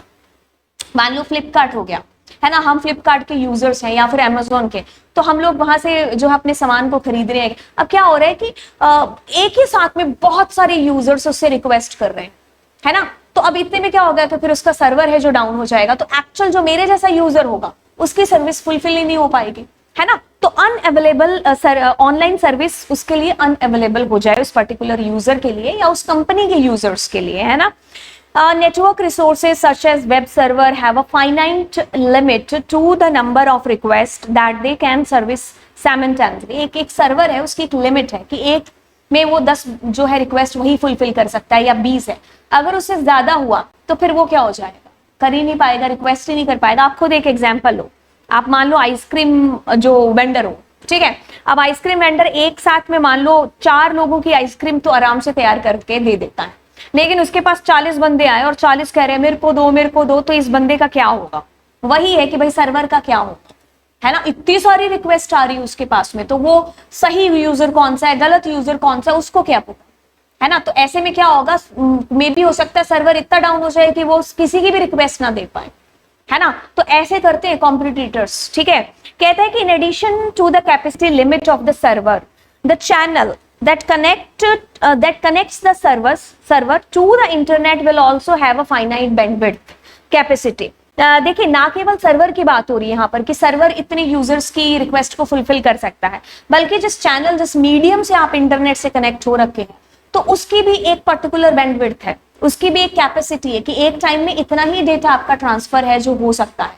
तो अगर वहां पर भी अगर कह लीजिए कि भाई जरूरत से ज्यादा डेटा का फ्लो हो रहा है तो फिर क्या ही चीजें हैं जो होंगी, है ना। ऑफ कोर्स जो है कह लो कि भाई सर्वर डाउन हो जाएगा, आपकी रिक्वेस्ट फुलफिल ही नहीं हो पाएगी, ठीक है। आप घंटों तक उसको ओपन करते रहेंगे बट आपको दिख ही नहीं पाएगा, है ना। ओके, आपका रिजल्ट जो भी है। कहता है कि whenever the number of requests exceed the capacity limit of any component of the infrastructure, the level of service is likely to suffer in one of the following ways। The response request will be much lower than normal। आप कोई request कर रहे हो तो जरूरत से भी कम, मतलब जरूरत से आप कह लो कि ज्यादा टाइम ले रहे हैं और आपको धीरे धीरे आपका रिजल्ट है जो डिस्प्ले हो रहा है, ठीक है, आपका जो रिस्पॉन्स है। Okay, same for all users, request में बी टोटली इग्नोर्ड। सर्वर के पास इतनी ज्यादा रिक्वेस्ट चली जाए कि वो कह दो कि नहीं। कभी कभी हमने देखा होगा ना, टिकट लेने जाते तो इतने सारे बंदे आ जाते हैं, बंदा शटर डाउन कर देता, बस अब सीट बुक हो गई, है ना। ओके, कहता है कि DDoS attack works on the same principle. Target of DDoS attack are flooded with thousands और millions of superfluous request overwhelming the machine and its supporting resources so that the target system will be unable to fulfill the actual user's request, है ना। तो क्या होगा कि भाई आप server से मतलब उसके पास में मिलियंस ऑफ रिक्वेस्ट एक साथ में चली गई, अब कौन सही यूजर है कौन नहीं है तो भाई सबकी बंद हो गई अब तो, ठीक है। तो ऐसे हमारा जो है DDoS अटैक है वो, इसको DDoS अटैक कहते हैं क्योंकि वो एक्चुअल यूजर नहीं है ना, वो फेक यूजर्स है, बस उस पर्टिकुलर कंपनी को, वेबसाइट के सर्वर को डाउन करने के लिए जो है चीजें की जा रही हैं। Usually the attackers ultimate aim is the total prevention of the web resources normal functioning, a total denial of service. The attackers may also request payment for stopping the attack. वो ransomware कर सकते हैं कि भाई आपको कहें कि भाई अगर आप अटैक रोकना चाहते हैं तो आपको इतना जो है पे करना पड़ेगा। In some cases, a DDoS attack may even be an attempt to discredit or damage a competitor's business. बिल्कुल, लोग कहते हैं ना कि अपने सुख से इतने सुखी या अपने दुख से इतने दुखी नहीं है जितने दूसरों के सुख से दुखी है। वही चीज है कि भाई कॉम्पिटिटर के बिजनेस को एक तरीके से डैमेज करने के लिए भी लोग ऐसे अटैक करवाते हैं। DDoS attack achieve effectiveness by utilizing multiple compromised computer such as sources of attack traffic botnet. of course इसका सहारा लिया जाता है क्योंकि इतना बड़ा अटैक कराना है तो सुपर शक्तिशाली कंप्यूटर की जरूरत है, जो कि सुपर कंप्यूटर हो वो तो है नहीं, तो क्या करेंगे, बहुत सारे कंप्यूटर्स जो मे भी हो सकता है डीडोस में आपका मेरा सिस्टम भी इंक्लूड हो, तो बहुत सारे कंप्यूटर्स जो हैं उनको रिमोटली एक्सेस करना स्टार्ट कर देते हैं, तो उनकी पावर एक साथ करके ये क्या हो जाएगा, एक पावर सुपर हो जाएगा ना, सुपर कंप्यूटर हो जाएगा। तो फिर ये हैकर क्या करते हैं, इतने सारे कंप्यूटर्स को लगा देते हैं रिक्वेस्ट के लिए, आपको मुझे पता भी नहीं चलता है कि अच्छा हमारे सिस्टम भी इस अटैक के अंदर इन्वॉल्व हो रखे हैं। तो बोटनेट, ठीक है। From a high level DoS attack is like an unexpected traffic jam clogging up the highway, preventing regular traffic from arriving its destination. जैसे कि मान लीजिए ये नॉर्मल फ्लो था यहाँ का, ये कहने का मतलब है ये नॉर्मल आपकी गाड़ियां जा रही थी, अब इस पर क्या है, आप अचानक से आप जो है ऐसा, मतलब ये जो रिक्वेस्ट एक्चुअल यूजर्स की है वो एक तरीके से स्टॉप नहीं हो गई क्योंकि आगे और ट्रैफिक है, ठीक है। Okay, super cool. अब स्पाईवेयर की बात करते हैं। स्पाई मतलब एक तरीके से निगरानी रखना, तो ये भी एक मलेशियस सॉफ्टवेयर है। तो आप जो भी एक्टिविटीज अपने कंप्यूटर पर करते हो तो उन सारी एक्टिविटीज पर नजर रखना, ठीक है। तो ये स्पाईवेयर सॉफ्टवेयर्स की कहानी होती है। एडवेयर, कभी कभी आपने देखा ना आपको फालतू की इतनी सारी एडवर्टाइजमेंट आती है, यहाँ साइड में कभी कभी पॉपअप आता है ना, तो यस वो क्या होते हैं, एडवेयर होते हैं। अनवांटेड आपके पास एडवर्टाइजमेंट आती रहती है ना, तो वो इसी के अंदर की बात है। चलिए, अब ये सारी चीजें थी कि भाई ये हो सकता है, बट इनसे बचाव कैसे किया जा सकता है। तो बेस्ट प्रैक्टिसेस फॉर सिक्योरिटी, तो पहला हमारे पास में आता है सिक्योरिटी कि कैसे हम अपने कंप्यूटर, अपने डेटा को सिक्योर कर सकते हैं। सबसे बड़ी बात है कि आप यूज करिए एक स्ट्रॉन्ग पासवर्ड, ऐसा शक्तिशाली स्ट्रॉन्ग, ऐसे वाला नहीं कि जो दूध पीता हो, फल फ्रूट खाता हो, ऐसे वाला नहीं। Strong password means the combination जहां पर वो अल्फा न्यूमेरिक का कुछ सिंबल, स्पेशल कैरेक्टर्स आप लोग इंक्लूड करो, तो आप ऐसे पासवर्ड्स हैं जिनको आप रखिए, ठीक है। ओके, सो अब देखिए आप कैसे अपने स्ट्रॉन्ग पासवर्ड रख सकते हो। तो मैं आपको कुछ वेबसाइट्स पर लेकर के जाती हूँ। पासवर्ड जनरेटर मैंने लिखा, तो यहाँ पर देखिए आपको ऑनलाइन काफी सारी वेबसाइट्स मिल जाती हैं। ये एवस की भी है ना, ये काफी सारी है। तो जैसे मैं पहले वाली पर ही सपोज कि मैं क्लिक करती हूँ, तो स्ट्रॉन्ग पासवर्ड जनरेटर, ठीक है, ठीक है। तो मैंने यहाँ पर रेंडमली जनरेट किया, तो पहला देखो ये ऐसे आ गया आपके पास में। So let's generate randomly. So any password you will be just clicking on this and you will get the strong password, है ना। So मैं यहाँ पर डालिनी यहाँ पर क्लिक करती हूँ एंड मैं यहाँ पर बता सकती हूँ कि मुझे नंबर चाहिए, अलाउ ये चाहिए, लेंथ कितनी होनी चाहिए। लेट सपोज कि मैं 8 रखती हूँ लेंथ, एंड देन मैं इसको रेंडमली जनरेट करती हूँ। तो इस तरीके से मेरे को जनरेट किया, ठीक है। डुप्लीकेट कैरेक्टर्स ना आए इसके अंदर, एंड स्पेशल सिंबल आप कह दो कि मेरे को क्वेश्चन मार्क चाहिए इसके अंदर, और कॉमा प्लस चाहिए। तो अब मैं इसको करती हूँ, ठीक है। तो स्पेशल सिंबल के अंदर तो आपका जो है प्लस आ गया एंड क्वेश्चन मार्क आ गया, है ना। अलाउ सिंबल्स मैं अनचेक करती हूँ, एंड अब मैं अगर इसको करूं, ठीक है, so like how this is coming, ठीक है। तो आपके पास वहां प्लस आ गया और क्वेश्चन मार्क देखो आ रहा है ऐसे, है ना। तो ये आपके ऊपर खैर डिपेंड करता है कि आप कैसे अपने पासवर्ड को रखना चाहते हैं। तो आप गूगल पर जस्ट टाइप करिए स्ट्रॉन्ग पासवर्ड और आपको बहुत सारी ऑनलाइन वेबसाइट्स है जिनके थ्रू आप कर सकते हो। Backup your data, Always keep copies of personal data in additional media such as computer, a compact disk, pen drive, etc. This could be helpful in situation when there is loss of data. Keep the data away from unauthorized users. हो सकता है कभी कभी हम हमारे computer के अंदर virus आने की वजह से हमारा डेटा लॉस हो जाए, ठीक है, और हमारा डेटा किसी तरीके से कह लो डिलीट हो जाए या जो भी हमारे डेटा के साथ कुछ मिस हैपनिंग हो जाए, तो आपको इस डेटा का एक बैकअप जरूर रखना चाहिए। आपको कोई एक ऐसी हार्ड डिस्क या फिर कोई ऐसी सीडी, पेन ड्राइव या फिर क्लाउड पर अपने डेटा का बैकअप रखना जरूर चाहिए, ठीक है, राइट। मैं अगर कहूँ तो यस, मेरी जो सालों भर की मेहनत है वो इस लैपटॉप के अंदर है, लेकिन मैंने जब जब मेरे को लगता है, मतलब आप कह लो 1 महीने में 4-5 बार तो हो जाती है ये चीज, तो मैं अपनी हार्ड डिस्क के अंदर बैकअप रखती रहती हूँ। इवन क्लाउड के ऊपर भी रखती हूँ, हार्ड डिस्क पर भी रखती हूँ। तो यानी कि कब आपका डेटा लॉस हो जाए आपको नहीं पता है, तो ऐसे में फिर क्या होगा, है ना। इतने सारे जो क्वेश्चंस पीपीटीज बना रखे हैं और इतनी सारी जो प्लानिंग कर रखी है वो फिर सारी वेस्ट नहीं हो जाएगी, है ना। तो यस, रजिस्टरिंग विद वेबसाइट्स। कभी कभी ऐसा होता है कि हम कुछ वेबसाइट्स को विजिट करते हैं और जहां पर देवर आस्किंग कि आपको रजिस्टर करना होगा, हम बिना कुछ सोचे समझे आंखें बंद करके रजिस्टर्ड हो जाते हैं। हम अपने जीमेल अकाउंट को या फिर उन्हीं का कोई अकाउंट बना लेते हैं।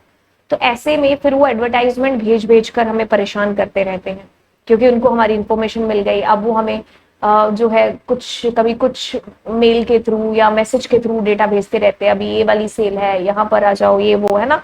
Okay, so read the privacy statements और policy whenever you register with the website. तो आपको उनकी पॉलिसीज जरूर पढ़नी चाहिए।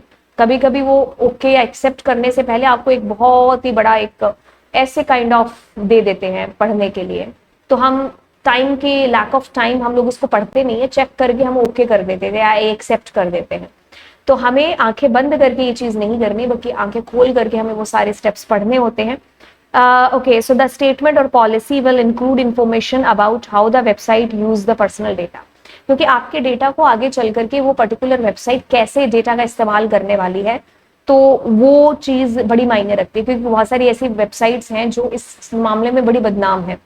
खैर उनके नाम तो नहीं लेंगे, लेकिन ऑफ कोर्स बहुत सारे हैं। तो वो क्या करती है, आपके डेटा को आगे बेच देती है, आपके फोन नंबर से आगे। आपको लगता है ना, कभी कभी आजकल ज्यादा फोन आने लगे मेरे पास, तो कुछ ऐसी वेबसाइट्स होती है जहां पर आप अपने डेटा की इंफॉर्मेशन देते हो, वो आगे सेल आउट कर देती है आपके डेटा को। फिर ऑल अलग अलग कंपनी से आपको फोन कॉल आते रहते हैं, कभी ये वाली स्कीम, कभी वो वाली। तो वो सारा क्या है, आपका डेटा स्टील हो चुका है। तो आप जब भी अपने डेटा को दें किसी कंपनी को, तो आप ये चीज जरूर रखें कि यस, उस वेबसाइट पर मेरे डेटा के साथ में क्या होगा आगे चल करके, क्या वो अपने तक रखेगी डेटा या फिर दूसरों को बेच देगी, है ना। ओके, तो कहता है कि do not share personal information. Of course personal information हम कैसे शेयर कर सकते हैं, राह चलता कोई बंदा हमसे पूछने लग जाए तो हम तब इतना शक करते हैं, तो ऑनलाइन दुनिया में हम क्यों ना शक करें, है ना। तो हम अपने डेटा को यूं ही कभी स्प्रेड ना करें जब तक बहुत जरूरत ना हो। तो websites require you to fill out the forms, आपको कहते हैं फॉर्म फिल करने के लिए, जिसमें नाम, जेंडर, ईमेल, आपको सब कुछ भरना होता है। ओके, सो भरने से पहले आपको सोचना होगा कि ये जेन्युइन वेबसाइट है कि नहीं है, आपके डेटा के साथ आगे चल करके क्या करेगी, ठीक है। Secure transaction, if you are using online shopping और transaction website even store your credit card or online banking personal information such as credit card number, account details etc. तो कभी कभी होता है कि आपकी ये जो पिन वगैरह नंबर होते हैं वो सेव हो जाते हैं वेबसाइट्स के अंदर, तो आप ऐसी चीजें ना करें। तो जब भी आप किसी ट्रांजेक्शन काइंड ऑफ वेबसाइट्स के ऊपर जाएं तो मेक श्योर कर ले कि वो एक ट्रस्ट वर्दी वेबसाइट हो। आप यूं ही कहीं खरीदने की कोशिश मत करिए, वहां एक साइन लगा होता है कि एक लॉक जैसा साउंड, तो HTTPS वेबसाइट्स हो, ठीक है। बीच में कभी इनसिक्योर मतलब आप नेटवर्क बनाने की भी कोशिश मत करिए। तो जब भी आप ऐसी वेबसाइट्स को विजिट करें जिसमें ट्रांजैक्शन काइंड ऑफ हो, तो वो एक ट्रस्ट वर्दी वेबसाइट हो और सिक्योर वेबसाइट्स हो, ठीक है। Do not immediately response to mail from unknown users. कोई इतना वेला नहीं बैठा है कि जिसको तुम्हारी इतनी टेंशन हो जाए कि तुम्हें घर बैठे 6,000 7,000 लाखों की लॉटरी है जो दे दे, ठीक है। तो हमारे जो प्यारे हैं वो हमारे मम्मी पापा हैं, ये बात कान खोल करके सुन लो, ठीक है। दुनिया में कोई बिना कुछ मांगे अगर कोई हमारा भला चाहता है तो वो हमारे मम्मी पापा हैं, उसके अलावा दुनिया में कोई भी नहीं है। तो बिना मांगे तो खैर कह लो कि भाई कुछ भी नहीं मिलता है ना। भगवान को भी हमें जाकर के हाय हेलो बोलना पड़ता है।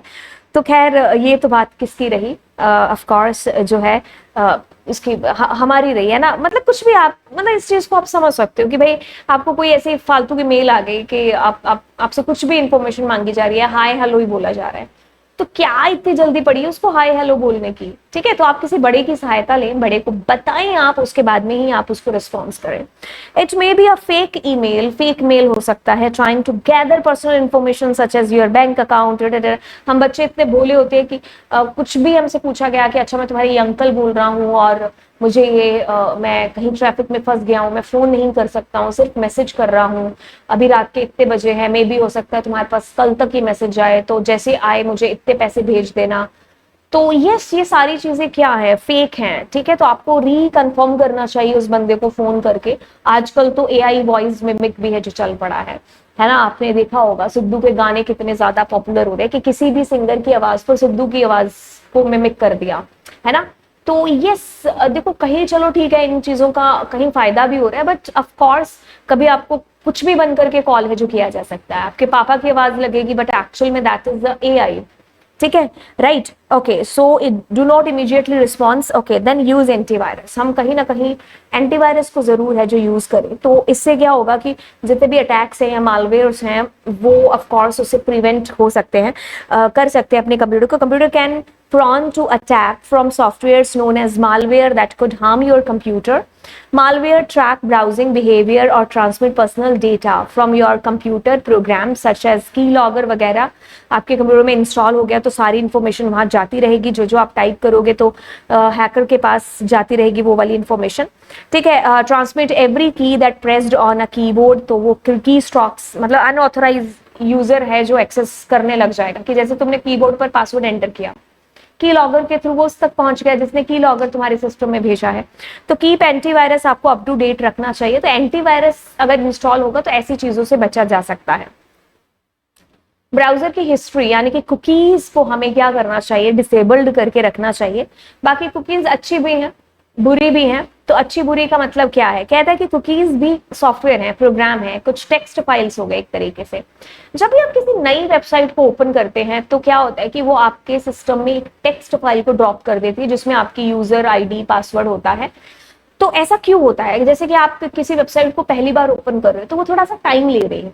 जैसे आपने उसको ओपन किया उसके बाद में आप धीरे धीरे जैसे उसको सर्च करना स्टार्ट करते हैं, आपने मान लो कोई मिंत्रा ओपन कर दिया, अब जैसे आप फर्स्ट टाइम ओपन करते हो तो मिंत्रा एक टेक्स्ट फाइल आपके सिस्टम में ड्रॉप करेगा, दैट इज कॉल्ड कुकीज।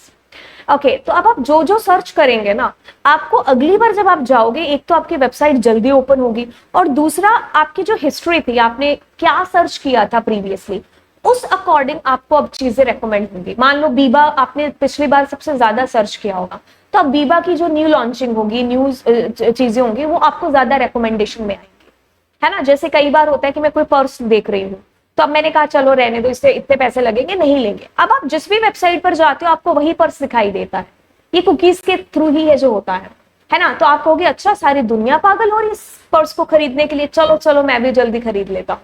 तो ये सारी कुकीज की ही कहानियां हैं। अब कभी कभी होता है कि हम लोग एक फॉर्म फिल करते हैं, तो उस फॉर्म फिल में हमने सारा डेटा फिल किया, अगर मुझे वैसा ही कभी फॉर्म आगे भी फिलअप करना होता है तो जस्ट नाम एंटर करते ही आपकी सारी डिटेल्स खुद ब खुद फिलअप हो जाती है, कितना इजी हो जाता है।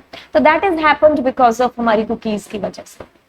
ठीक है, तो ये एक्चुअल में कुकीज क्या होती है कि कुछ वेबसाइट्स आप ही को मतलब उनके जो यूजर्स हैं उनको अच्छे से ट्रीट करने के लिए ही जो है यूज करते हैं। क्योंकि मान लो आप किसी दुकान पर जाते हो, पहली बार गए तो दुकानदार आपको समझने की कोशिश करता है कि अच्छा ये हमारा कस्टमर है, अच्छा इसको ये वाली चीजें ज्यादा अच्छी लगती हैं या ये, तो अगली बार जब आप जाओगे तो वो आपको आप ही के तरीके की चीजें दिखाएगा। एक टाइम ऐसा आएगा कि वो धीरे धीरे आपको इतना जान जाएगा कि मैम अच्छा वो वाला प्रोडक्ट आ चुका है, आप आ जाना।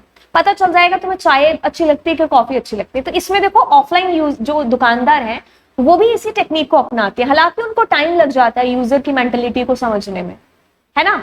इसीलिए तो जो सेलर हैं उनको देख करके परख करके रखा जाता है कि वो कैसे दूसरों के दिमाग को पढ़ते हैं, कैसे वो उनकी चीज सेल कर सकते हैं, है ना? तो यही चीज ऑनलाइन में भी होती है। आप पहली बार जाते हो तो आपकी पहली बार जो भी आप क्लिक करते हो, जो भी आप सामान पर जाते हो, तो वो अंदर जो एआई है वो इस चीज को पहचानने की कोशिश करती है कि आपका इंटरेस्ट किस किस चीजों में। तो वही क्या है, आपकी कुकीज है। तो अगली बार जब आप उस वेबसाइट पर जाओगे तो आपको उसी तरीके से की चीजें रेकमेंड होंगी। एंड यस, आपकी वेबसाइट जल्दी भी है जो ओपन होगी। वही फॉर्म वगैरह वाला एग्जांपल, एक बार आपको इन्फॉर्मेशन फिलअप की, बाद में वो सेव हो जाती है। कभी कभी पासवर्ड्स भी हमारे सेव हो जाते हैं।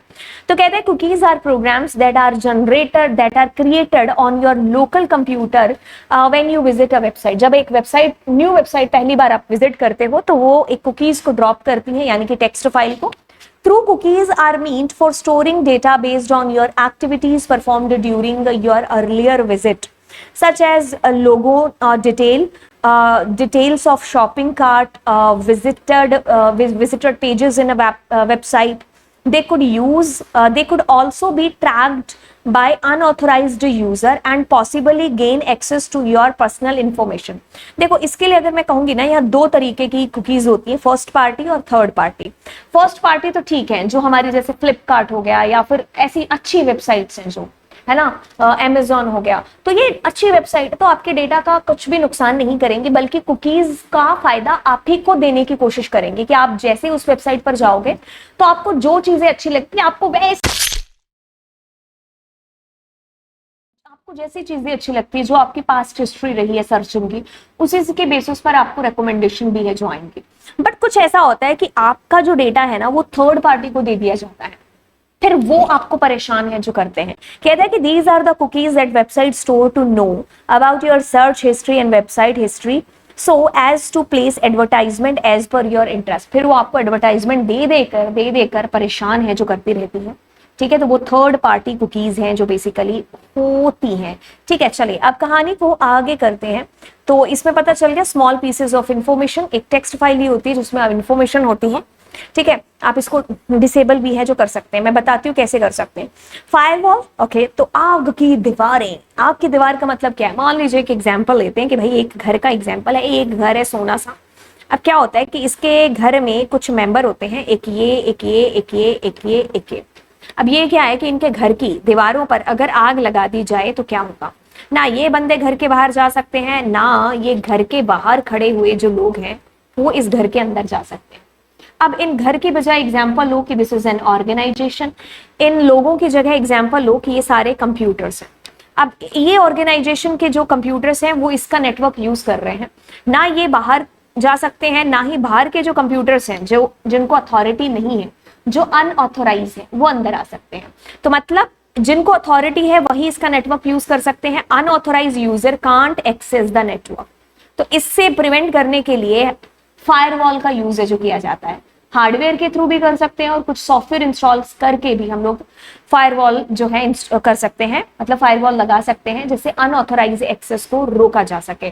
ठीक है, तो अनऑथोराइज एक्सेस को से प्रिवेंट करने के लिए the firewall is the technique used in secured computer system और network to block unauthorised access and allow only the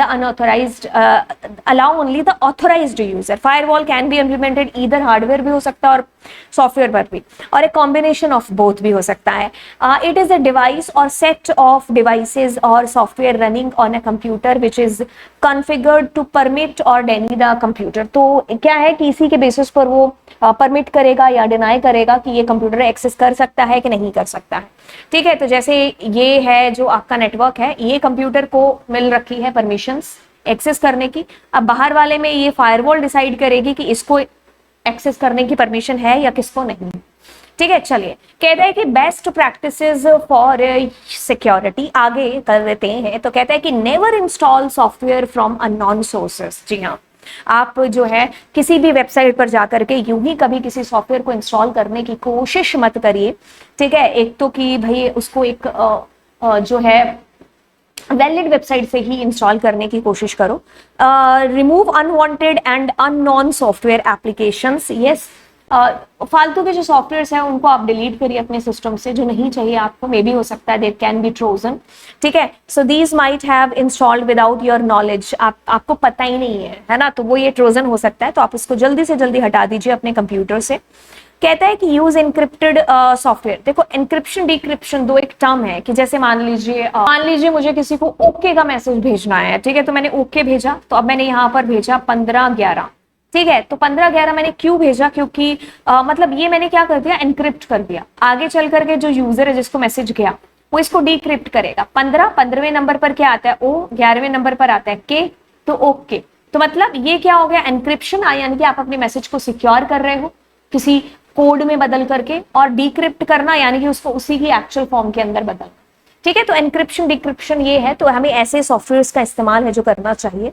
ठीक है। ऐसे काफी सारे होते हैं एनक्रिप्शन डिक्रिप्शन के, तो मैंने ये यूज किया है। ठीक है। ओके, सो नेक्स्ट हम लोग यहाँ पर अपने पासवर्ड को स्ट्रॉन्ग करने के लिए, खैर मैंने आपको यहाँ पर स्टेप्स बता दिए थे कि पासवर्ड की जो लेंथ है वो लगभग तो 8 होनी चाहिए, ऊपर आप जितनी भी रख सकते हो, बट ज्यादा भी मत रखना कि आप खुद ही भूल जाओ एक दिन। Avoid keeping password based on repetition. Dictionary words जैसे मैंने रख दिया कुछ एप्पल, कुछ बनाना, कुछ ब्यूटीफुल, कुछ भी ऐसा मैंने रख दिया। ठीक है। तो डिक्शनरी के वर्ड्स को अवॉइड करिए, क्योंकि डिक्शनरी लगा करके मतलब ये भी पकड़े जा सकते, मतलब क्रैक हो सकते हैं। रिपीट मत करिए। ठीक है। लेटर और नंबर सीक्वेंस मत रखिए कि आपने 2 की टेबल रख दी, डोंट डू लाइक दैट, बच्चों जैसी चीजें। ठीक है। यूजर नेम ही आपने पासवर्ड रख दिया। ठीक है। रिलेटिव का नाम रख दिया, और नहीं तो हमने उनका इनका नाम रख दिया, पेट का नाम रख दिया। तो ये पासवर्ड गेस करना इजी है, तो आप ऐसे पासवर्ड्स मत है जो रखिए, इंक्लूडिंग नंबर। जब देखो, जब हम पहला अपना ईमेल अकाउंट बनाते हैं तब तो पक्का हम उनका इनका पासवर्ड रखते हैं, है ना। हाँ, नहीं तो फोन नंबर रख देते हैं। तो ऐसी चीजें मत करिए बच्चों जैसे। धीरे धीरे जो है आप अपने पासवर्ड्स को स्ट्रॉन्ग बनाने की कोशिश करो। मैंने आपको वेबसाइट बता दी है, ऐसे आप स्ट्रॉन्ग कर सकते हो, है ना। स्ट्रॉन्ग पासवर्ड जनरेटर, बहुत सारी वेबसाइट्स हैं, इंक्लूडिंग नंबर सिंबल आप उसमें करो अगर अलाउ है तो। कैपिटल लेटर लोअर लेटर दोनों का यूज करो।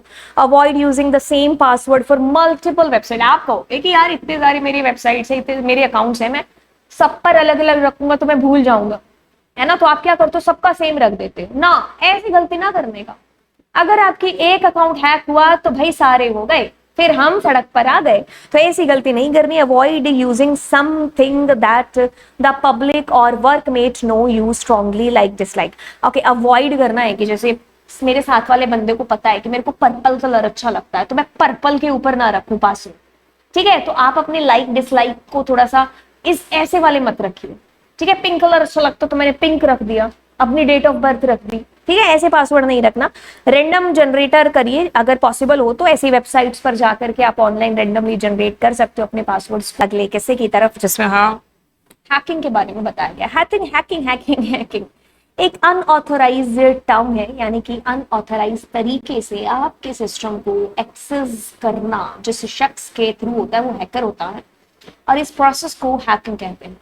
आपके इंफॉर्मेशन के बिना आपके सिस्टम की जो इंफॉर्मेशन है या आपके सिस्टम को किसी गलत चीज में इन्वॉल्व करना, जैसे बॉटनेट डॉस वगैरह ना, तो यानी कि ये चीजें हैकर करते हैं, तो ये हैकिंग हो गया ये टर्म। ठीक है। जैसे वाईफाई वगैरह हैकिंग तो छुटपुट ये चीजें आपने सुनी होंगी। कहता है कि the person engage in hacking activities is generally referred as hacker. This hacker may alter system or security features to accomplish goal that differs from the original purpose.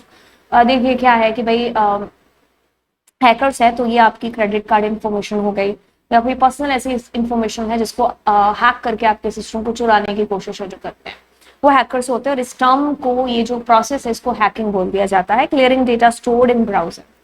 Okay, तो आप जो है अपने सिस्टम को बचाव के लिए तो ब्राउजर हिस्ट्री को क्लीन भी है जो टाइम टू टाइम करते रहिए। Web browsers have built in password management designed to store passwords use to form on website. कभी कभी ऐसा होता है ना कि आपको एक प्रॉम्प्ट एक मैसेज आता रहता है कि भाई आप अपने पासवर्ड को सेव करना चाहते हो कि नहीं करना चाहते, तो मत करिए। खास तौर पर पब्लिक जो कैफे वगैरह होते हैं वहां पर आप मत करिए, जहां पर बहुत सारे लोग उस नेटवर्क को या वहां पर कंप्यूटर्स को यूज कर रहे हैं, तो वहां पर आप खास तौर पर अपने पासवर्ड्स को कभी सेव मत करा करिए। ठीक है। शेयर्ड कंप्यूटर में या पब्लिक वाले जब कैफे वगैरह में आप जाते हो तब। This facility is offered to user so that they can